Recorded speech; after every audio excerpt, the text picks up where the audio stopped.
Здравейте и днес. Часът е около 8 сутринта. Често казвам, не съм спал много с нощи заради джетлака и заради това, че долу имаше нещо като евент. И заспах рано, около 10 часа, обаче около 2 часа или 2:30 се събудих, понеже долу имаше голям шум. Няма дискотека или бар, но е имало някакъв евент просто, сега не разбрах къде е точно, но заради това точно тази вечер е имало някакви хора и се вдигаше шум, бяха облечени в Хелоуин костюми. Да, реално е свързано и с това, вероятно, понеже днес е Хелоуин. Тази нощ сте имали някакво предварително парти, не знам, парти преди партито. Но да, не ми се изпеше много.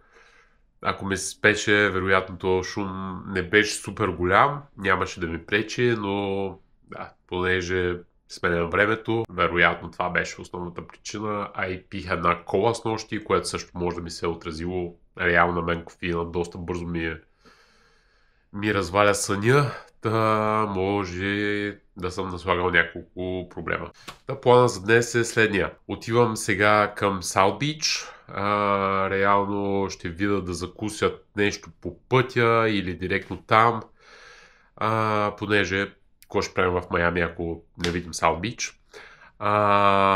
И оттам нататък искам да посетя едни донати, които с нощи видях в Instagram Reels'ите. Те са в Уинвуд, т.е. това е малко опасничкия квартал, който така ми се видя с нощи. Там видях, в Instagram Reels'ите видях там една пекарна за донати, която искам да посетя. Водят ги най-добрите донати в Майами, не знам. Освен това някъде ще пробвам някакви кубински сандвичи, вероятно, понеже тук те са голям хит в Майами. Понеже има доста хора от Куба. Да. Това е плана за днес. Нямаме някакви, кой знае какви активитета предвидени. Моя стил на пътуване е по-скоро фристайл.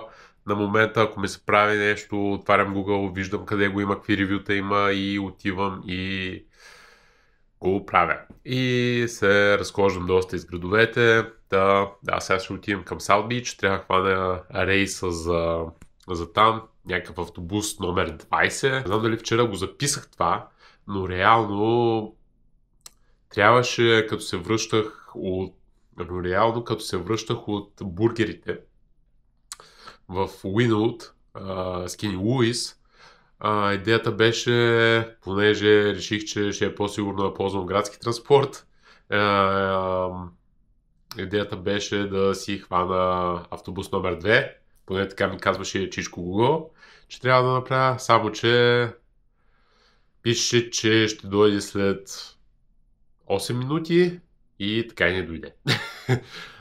Чаках го може би около 20 на минути, нищо не дойде, питах някакви хора, те дори не знаеха за съществуването му, реално имаше спирка и даже имаше надпис, че автобус номер 2 спира там, но малко беше такъв несъществуващ, имагинерен.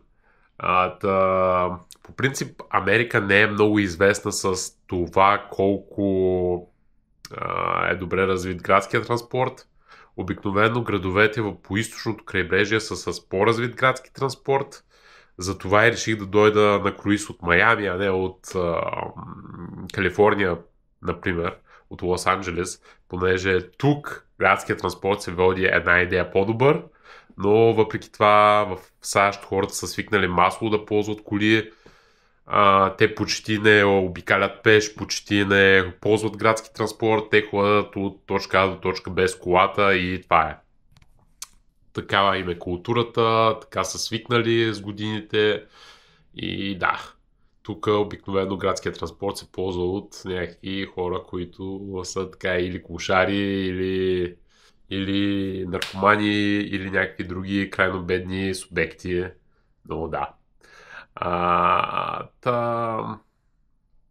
Сега ще видя дали това автобус 20 ще дойде, надявам се да дойде, иначе ще видя дали мога да ходя пеш. А реално това е другия минус на САЩ, че ходенето пеш е малко трики, понеже на доста от местата, дори в самите градове, няма място, къде ти да ходиш, няма тротуар. И реално има само едни големи магистрали и ти по тази магистрала няма как да ходиш. Смисъл такъв, може да ходиш, ама не е препоръчително. Доста често затварят, примерно дори да има тротуар, те го затварят. Примерно с нощи, като се връщах от Скини Луис, трябваше да притичам на едно място, защото имаше около 100-200 метра тротуар, който беше затворен и трябваше да вървя по пътя на колите, а колите си бяха доста заселени там. Малко беше интересно прибирането. Но да. Имайте го предвид, ако идвате в САЩ. Може би в Ню Йорк е единствения град, в който съм бил, в който градският транспорт е супер добре развит. Всичко друго е много. И да. Аз като цяло долу горе съм оправен с дрехи, измит. Събрал съм си долу горе някакъв багаж за плажа. Ще се насочвам на там. Айде, до после. Излязах навън, обаче тук си духа бая вятър. Според локацията трябва, надявам се виждате, трябва да стигна, да хвана автобус сега номер 100. Да стигна до там. Само, че някакси ми бърка локейшъна от време на време между тук и тук. Но реално трябва съм в момента тук. Малко е объркано с локациите в големите градове. Google Maps малко не е много наясно къде точно се намирате и се губи в рамките на 100-200 метра, дори повече някой път. Да. Малко е трудно да се намери спирката. Сега ще гирим. Трябва да си включите малко уменията по разбиране на карти. Примерно баща ви дядове не са имали GPS на времето и са се оправили. Ние сега сме глизанковци и без GPS сме живи и умрели. Но да, трябва като GPS направи проблеми, трябва да се намират workaround. Те не говорят на мене, добре. Сега само че как да премина от другата страна. Дали има светофар някъде? Тук хората някои минават пешеходна пътека, минават се така рандом и изобщо не им дреме. Обаче аз не съм толкова смел, колкото тях. Ще да видя този пич. Един пич минава, ама той минава от другата страна.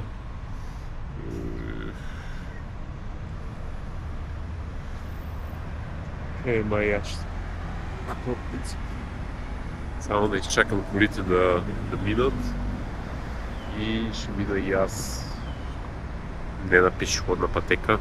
То няма такова понятие, има на много малко места някакви пешеходни пътеки и всичко е някакви обикновени пътища, както казах.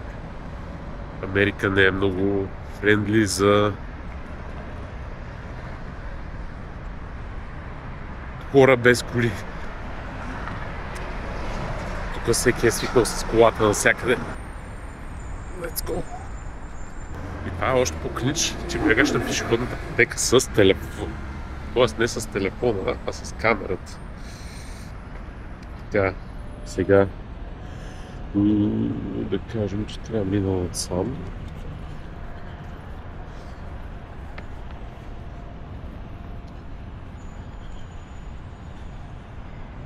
Не.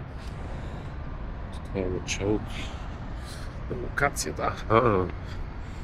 Значи трябва да пресека тук е тази линия влака или тролея или каквото е там.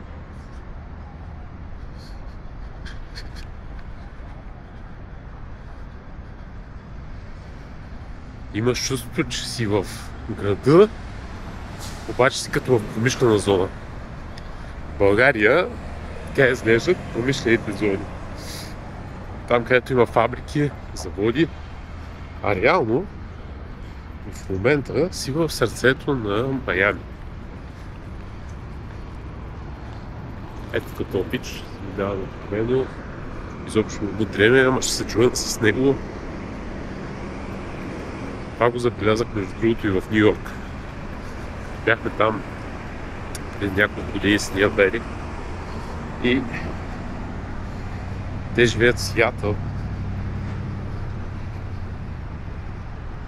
Но бяха доста учудени от това, понеже в Сиатъл се спазва като светне червено, си спираш, като светне бяло, тук не е зелено, а бяло, продължаваш. Минаваш по пешеход. Само че в Ню Йорк всеки си минава как си му падне. Дига ръката и тръгва. Някой път дори пешеходците не дигат ръка.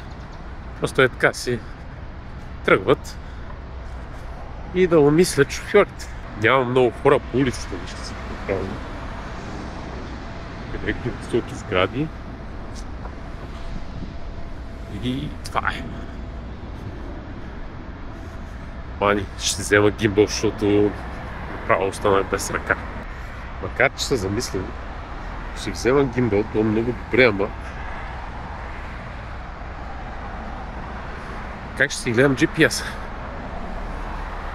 Въобще това с снимките е гати чаленджа, където никога не съм предполагал, че е толкова трудно да снимаш и да се движиш и да говориш. Мултитаскинга е сложно нещо, но мисля, че това е спирката.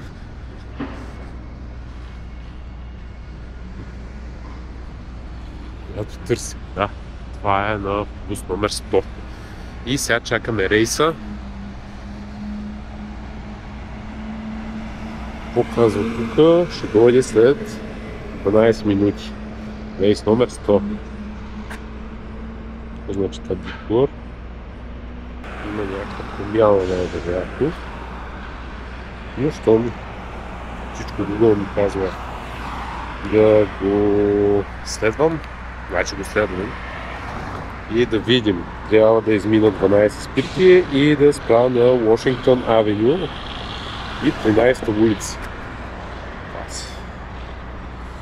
Добре, и оттам имам 6 минути до плажа в Саут Бич, което звучи много добре. Ами добре. Чакаме рейса и да видим дали ще не закара на правилното място. Да. Слязахме вече от рейса и вече сме в Саут Бич. Тук, между другото, е доста по-локаво. Има си алейки навсякъде, къде да вървиш. И да, сега вървим към самия плаж. Един от плажовете, защото тук са няколко. Но да. Тук в рейсовете трябва да подскажеш на шофьора, че ще слизаш на дадената спирка, за да спре. Много интересно обаче. Не като в Англия, примерно, където трябва да натиснеш бутон, а тук дърпаш едни въженца. И те са увиснали такива, викаш, какви с тия кабели тук където висят, сигурно нещо е щупено, ама то не е. Това е реално въжето, което дърпаш и като дърпаш, то се включва един клаксон.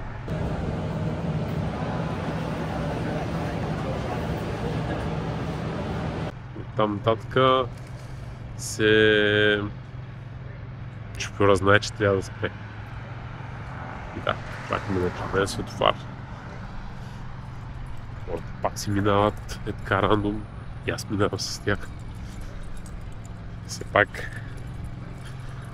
навсякъде трябва целта да се сливаме с местните, защото не знаем какви са порядките и навсякъде хората са свикнали по различен начин да се държат. Минавам покрай ни кучета. леко ме е страх от кучета. Затова гледам така внимателно да минавам покрай хора с такива. Особено като са питбули. Приближаваме плажа. Тук като тръгнах, във времето не беше много хубаво, духаше доста вятър и беше хладничко и аз викам сега това време малко аз така облечен, къси гащи и тениска няма да е много окей. Обаче, реално се оказва, че като дойдох в Саут Бич, това слънце така напече, че самото време не е супер горещо, обаче слънцето гори както последните години в България. Окей. Това са алейките. Тук хората се бягат.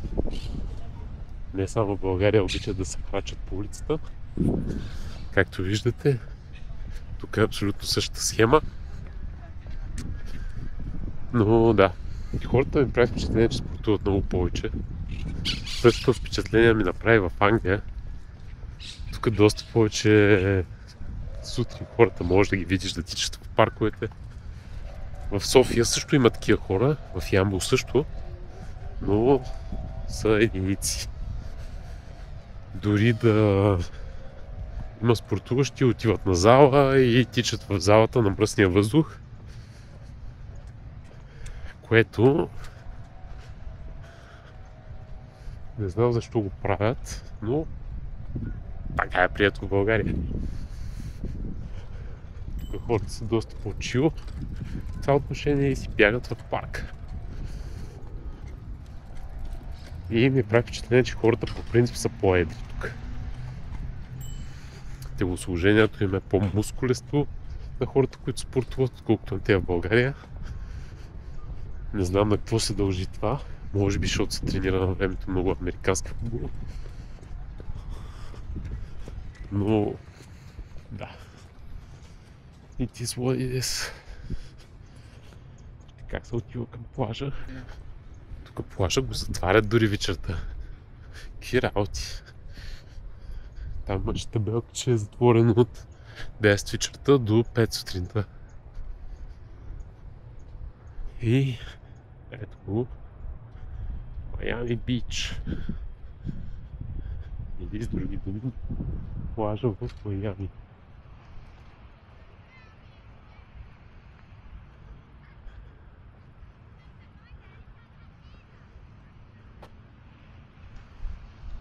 Оказва се, че реално там е съблекалнята. Тя не е точно съблекалня, т.е. извън плажа. То е нещо като обществена туалетна, в комбинация с съблекалня. Да, хората си вършат някакви работи там. На те ти се приобичаш. Това е. Така са го измислили тук в Майами. Няма съблекалня на самия плаж. Да. Слушах от камерата на телефона, между другото, защото ми е по-удобно. Като съм с банските, нещо си оставих камерата в раницата. И да. Реално тук пяска не е мек като в България, т.е. отдолу има някакво твърдо покритие. Понеже не ти потъват краката и не стават съответно в пясък целите. Не знам, бетон ли има отдолу? Вероятно, защото е нещо твърдо.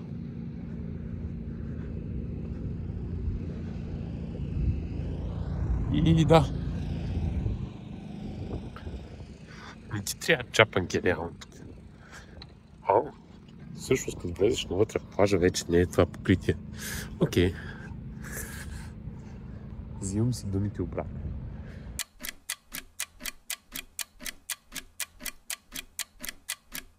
Да, направих един бърз плаж. Е тук. И така му се преоблякох и отивам за нещо за хапване. Водата е много топла. А сега дори не е сезона. Сега дори се води студеното студената вода и студеното време, а водата е като топъл басейн в България. Доста е солена. Това, което ми прави впечатление също е, че като влезеш и буквално правиш 2 крачки и си супер надълбоко. Има и нещо като дупки, като ями някакви във водата. И на няколко пъти ми се случи да вляза и буквално ти пропада крака. Да.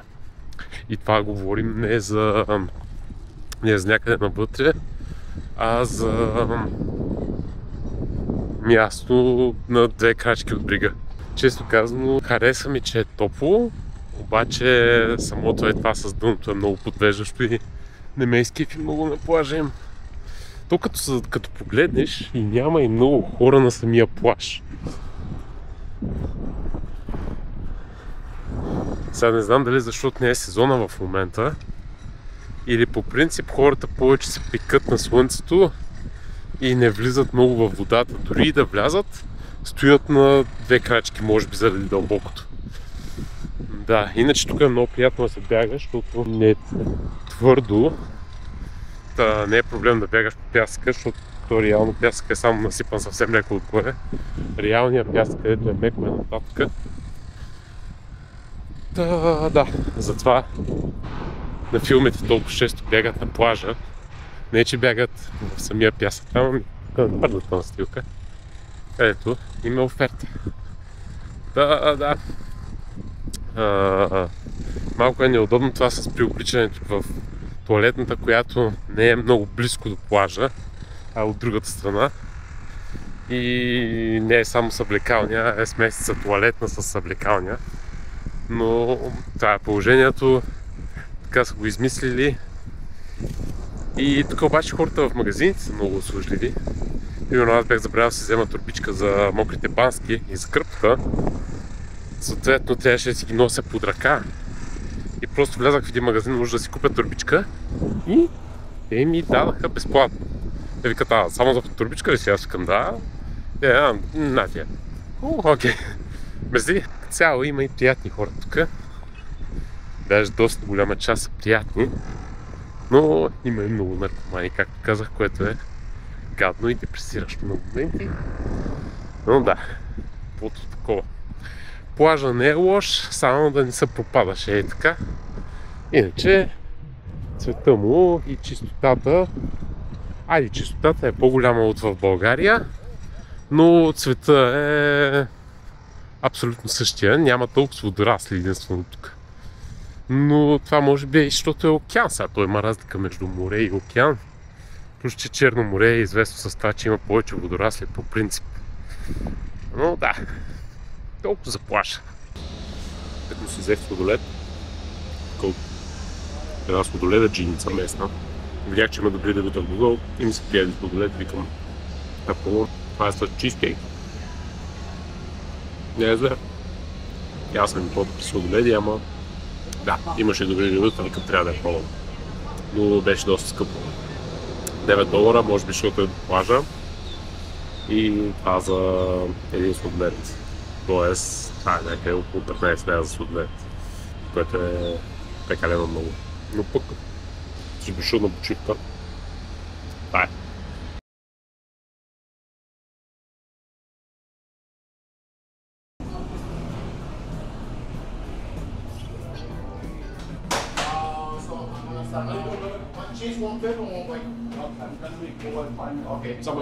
Hi. How's everything?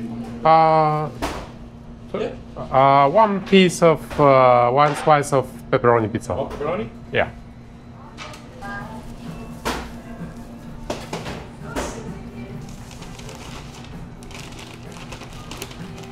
Thanks so much. Bye. Парчето пица. И това беше басискавито човек. $6. Даже 7 с бакшиш за едно парче пица. Последния път, като идвах, беше скъпичко, ама не е чак толкова. Сега не знам дали, защото съм в Саут Бич или по принцип в Майами и в САЩ са вече такива цените, ама ще стане ясно. Като отида и на другите места, но определено много скъпо е станало всичко.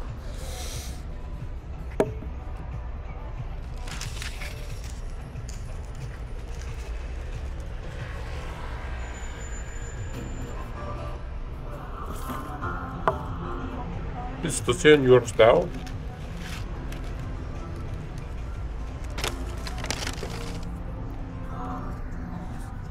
Пицата си е Ню Йорк стайл пица, ама като бях в Ню Йорк, едно парче такова вървеше 99 cents. Докато или примерно $2 или нещо от сорта в други пицари. Ама $7 за парче пица никога не съм давал. Но да, поне си поръсих доста пармезан, да. До някъде оправдах цената, но $7 са too much. Ето в услуги едно. И отиваме към кубинските сандвичи. Днес имат пътя по него доста бърза. Всички хора в сандвичи явно са туристи, масово, защото масово питат то рейс за тук ли е, ония за там ли е и така нататък. Но да. Отиваме за кубински сандвичи, уж това място говоря за най-добрите кубински сандвичи, които са в Майами и подават там. На жената и се карат, че трябва да извади петето от количката, за да може да се вози. Не може да изтая просто така, което стана. На България поне има такива места за вързване на количката, ама тук не. Да видим дали се струват те кубински сандвичи, които се попалят в ревютата и в социалите. И така. Да, добре дошли в малката Хавана. Това е квартал. Като цяло известен е с това, че има доста кубински имигранти тук. Има доста също кубински очевидно заведения и магазини. Тук се намират и сандвичите, които искам да пробвам и които се водят уж най-добрите в Майами.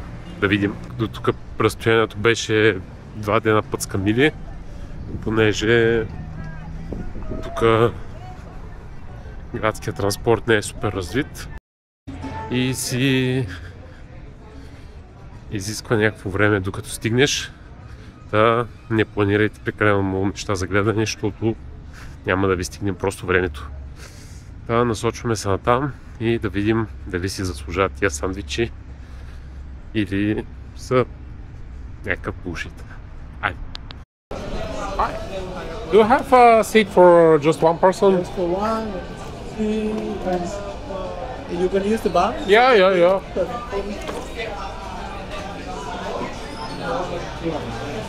Thank you very much. You can eat also here, okay? Yeah.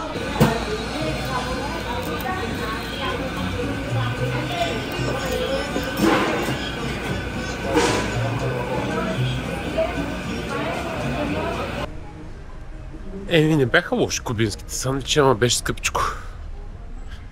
Някъде около 50 лева може би беше сандвича заедно с коктейла, което си е пак доста. Макар че като се замисля в България един коктейл е към 20 няколко лева. Тъй че но мохитото беше много добро. Това беше най-доброто мохито, което съм пил, ароматно. И наистина добре направено. Усеща се доста по-различно от тези, които ги продават в София по баровете. И да, сандвича беше също много добър. Беше с някакво свинско. Свинското беше доста мазничко, доста добро. Не знам, поне мен доста ми хареса. Но си е скъпичко, както казах. И сега отивам малко обратно в хотела и да видим след това на къде. Това е Брикъл, частта с бизнес сградите в Майами. И сега открих ни донати, които поне на ревюта и на снимка. Така че няма много ревюта, около 500 или някаква. Но изглежда доста добри. Това е реално място, където ще ходим. Mass Protein Snacks. Що се казват Protein Snacks при положение, че са донати, не знам. Health Food Store. Така пише. Защо? Вие си нямам, ама предстои да разберем, ще отида да ги пробвам, защото без друго няма много какво да правя. Обикалям се тук. И да видим какво предлагат. Glazed donut, Oreo donut, Fruity Pebbles, Blueberry donut. Метрото минава отгоре. Има някаква промоция за 12 и да. Edible cookie dough. Що се казват? Протеин. Понос. Но ще отидем да ги проверим. Айде.